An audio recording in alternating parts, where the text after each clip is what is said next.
Hello, everyone, and welcome to the Your Market in the World show. You don't want to miss this episode. Today, we're talking to Michael Trainer. He's the CEO and founder of Peak Mind. They had their inaugural event recently with His Holiness the Dalai Lama as the featured guest, and the host for that event was Academy Award winner Forrest Whitaker. You don't want to miss this. Welcome to Your Mark on the World, bringing you another changemaker with champion of social good, Devin D. Thorpe. Michael, welcome to the show. We're thrilled to have you. Thank you, Devin. It's an honor to be here. Well, I apologize for taking 3 cuts at trying to get the intro right. We'll edit the 2 failed attempts right out. But we're excited to talk to you. I mean, I'm really excited to talk to you today because of the great things that you're doing. Tell us about Peak Mind. Well, Peak Mind started really out of desire to, continue my work as a social entrepreneur, but it was really inspired by my journey with my father. I had been working to build Global Citizen with a team of incredible people, which for those who don't know is a concert held annually on the Great Lawn in Central Park. And it's an incredible social enterprise where people are incentivized based on their social action, and they win tickets to the festival. And on stage, the voices of those global citizens are leveraged to secure significant contributions on behalf of the world's poor. So I was about 3 years into Global Citizen when I found out that my father was diagnosed with dementia. And I did a very deep dive into the causes of dementia and cognitive decline, and realized that it was a very scary disease, and unfortunately a pretty prolific disease. And so while I've been focusing on issues like malaria and polio, diseases that had been affecting the extreme poor, I now became aware of the fact that there was an extraordinary prevalence, growing prevalence of diseases like diabetes and dementia that were affecting a different part of the globe. And so it led me down the rabbit hole and was the genesis of Peak Mind. Well, Global Citizen, for people who don't know, hugely successful event. Tell us a little bit about, not event, but organization, annual event. Tell us a little bit about that to just set the table for what an accomplished social entrepreneur you are. Yeah, so Global Citizens is a really, truly extraordinary organization. I met a gentleman by the name of Hugh Evans several years back. I had my own company at the time. I did my graduate work in international affairs and international development in New York, and was enrolled into the possibility of ending extreme poverty around the planet. At that time, there were 1.3 billion people living in extreme poverty. And I was really moved by the boldness of making it the legacy of our generation to see it ended within our lifetime. But we didn't really want to go with the traditional narrative of guilt and shame. The sort of Sally Struthers, give me your cup of coffee, $1.50, and I'll show you a picture of a poor child in Africa. Really didn't feel that honored our shared humanity. So we wanted to do something that was really hopeful and inspiring, and something that was truly innovative. And so to make a long story short, we turned some of the great challenges. We decided we wanted to host it on the Great Lawn in Central Park. Of course, Central Park is an incredibly iconic venue and one of the world's great cities. There have not been many great concerts on in Central Park because it's very expensive, obviously, to cover the cost for the conservancy, and you can't actually sell tickets. So our great disruption was turning that to our big advantage, because instead of selling tickets, we made it so people had to learn about the issues affecting the extreme poor and take action so as to earn their ticket. So every year, and it continues on today, 70,000 people gather on the Great Lawn in Central Park having taken actions, and those actions are leveraged to get world leaders to make oftentimes multi-million-dollar contributions on behalf of the world's poor. So it's a really profound model. It's grown exponentially. I was there from the early days, the inception, and grew it through year 3 until my father was diagnosed with dementia, at which point I had kind of a crisis of conscience and decided I would take him anywhere in the world he wanted to go. And of course, he was too humble to ask me to take him anywhere, so I took him to South Africa, and on that trip made a very difficult decision. But at that point, Global Citizen was in a very good place. And I said, you know what, I want to find a way to spend more time with my father And I felt called actually to take a look at what was causing his disease and also look at applying some of the principles I learned in building Global Citizen towards what I now call Peak Mind. So what did you learn as you did that deep dive into dementia? What did you learn? Well, it's really startling. I mean, so dementia is a neurodegenerative disease. Most people know the most common form of dementia, which is Alzheimer's. And, I had been focused on building a brand largely around millennials. I'm still relatively young myself, so it wasn't necessarily something that I had a huge awareness around. But I discovered, one, that the first symptoms of Alzheimer's onset decades before the first symptom. So it was actually very relevant for my generation and for millennials. And two, that it was an exponentially growing global epidemic. Right now, the disease, dementia, cost about $605 billion, or 1% of global gross GDP, and is estimated to cost $1 trillion by 2018. And many are calling dementia type 3 diabetes. So type 2 diabetes is already, the Lancet published, a $1.3 trillion disease, because you have to factor in not just the exponential healthcare costs, but the profound social consequences it has when your loved ones are faced with a debilitating disease. I mean, all of us obviously, our brain is the one organ we cannot replace in the body, and it's the source through which we navigate the world. So it's a source of our identity. So it has profound personal consequences. They project that 1 in 2 people today will get a form of dementia. So either you're faced with losing your identity, or you're likely the person who's going to have to caregive for the person losing their identity. And there's also profound financial costs. The lost productivity.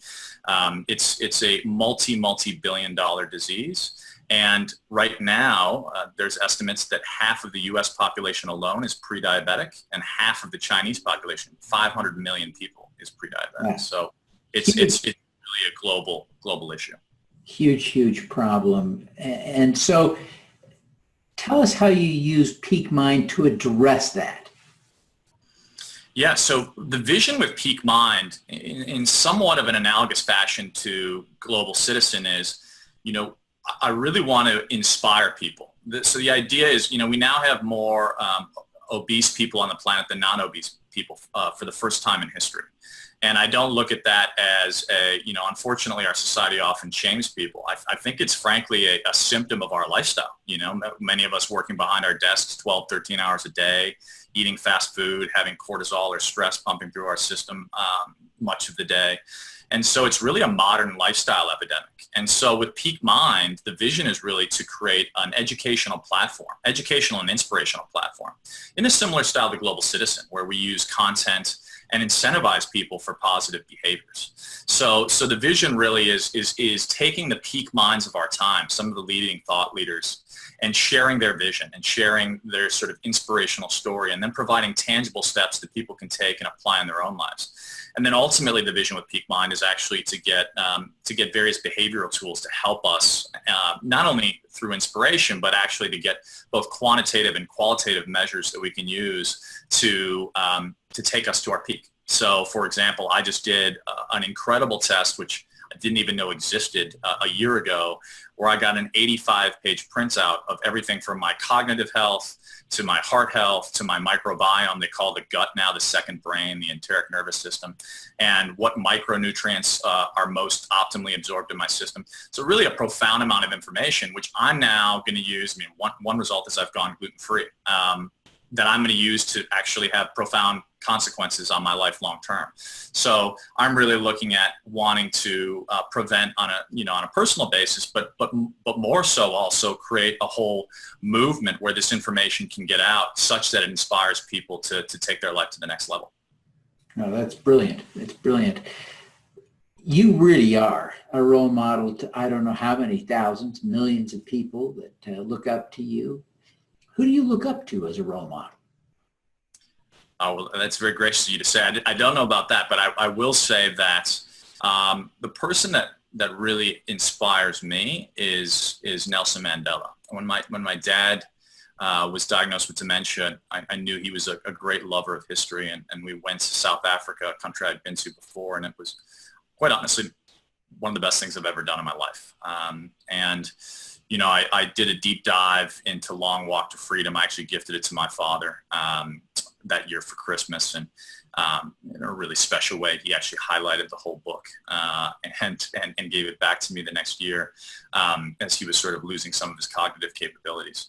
But Mandela's an inspiration for me for a variety of reasons. One, he recognized the virtue and value of education as our most powerful tool to create global transformation. I think secondly, as someone who was subjected to 27 years in prison, yet recognized that he had to forgive to be able to leave not just the prison cell behind, but also the prison cell in our mind behind, and to become the profound leader at 80 years old that he was, such that he transformed the future of his country.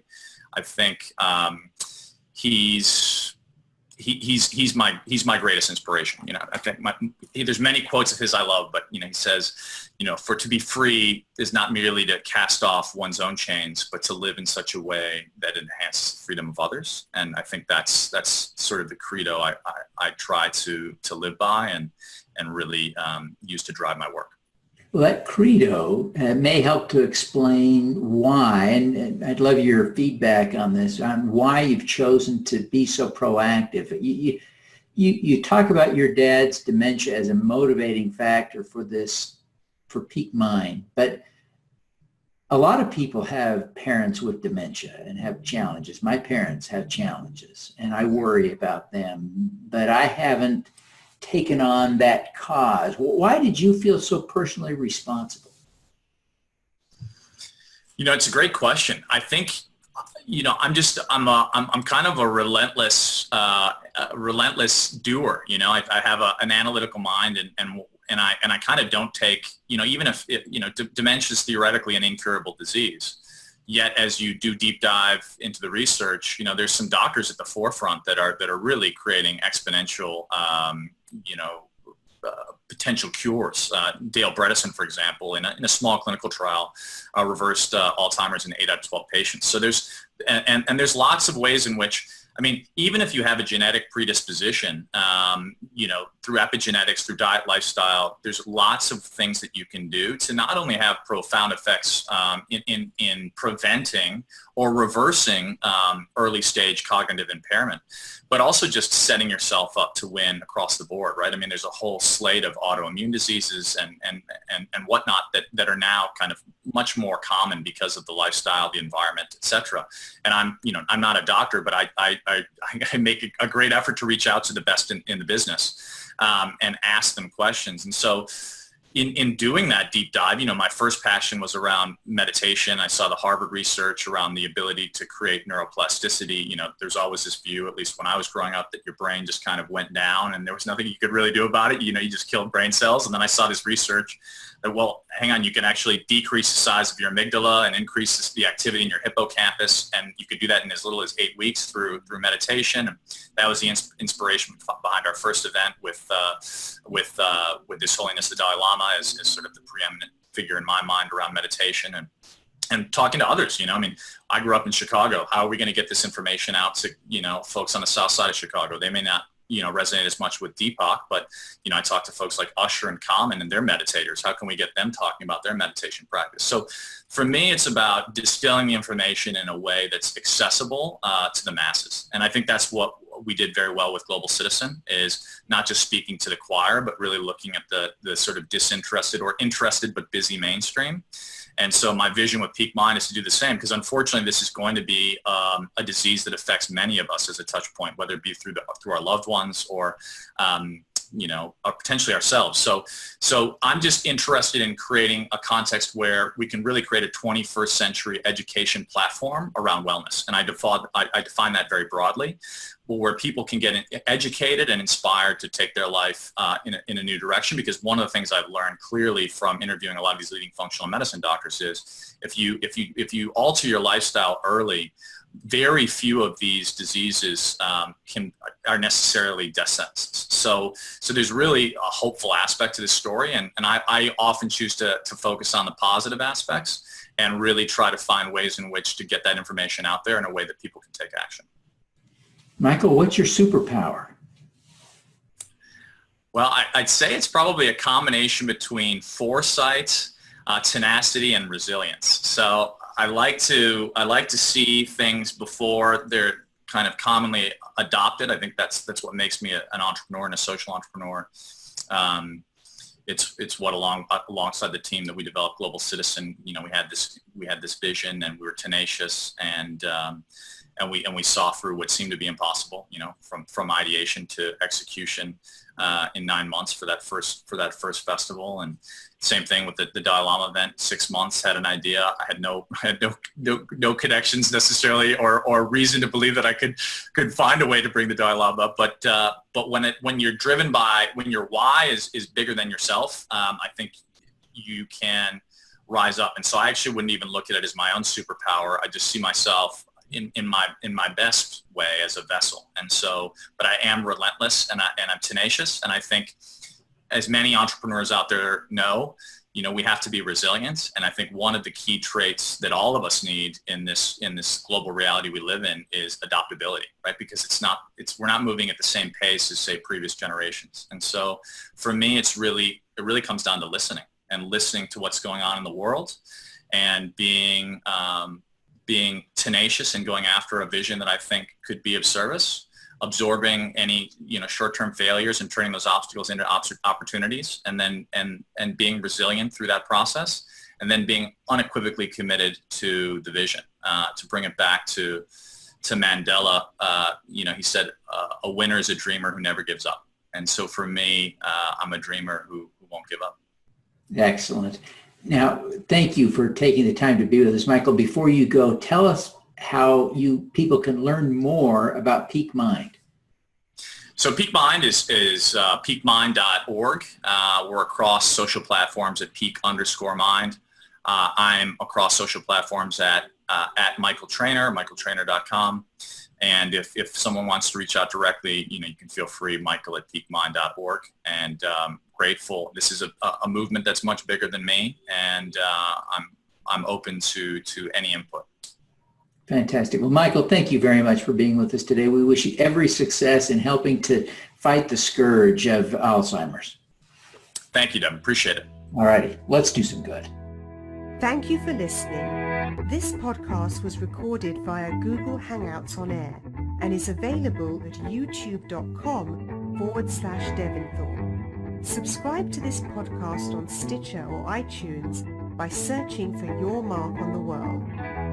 Every weekday, Devin hosts a CEO, celebrity, entrepreneur, or other changemaker here on the Your Mark on the World show to inspire and prepare you to make your mark. Devin is a champion of social good, writing about, advocating for, and advising people who are doing good. He is a Forbes contributor who is a recognized thought leader in social entrepreneurship, impact investing, and crowdfunding. To book Devin as a speaker, visit devinthorpe.com. Learn more about Devin's work at yourmarkontheworld.com.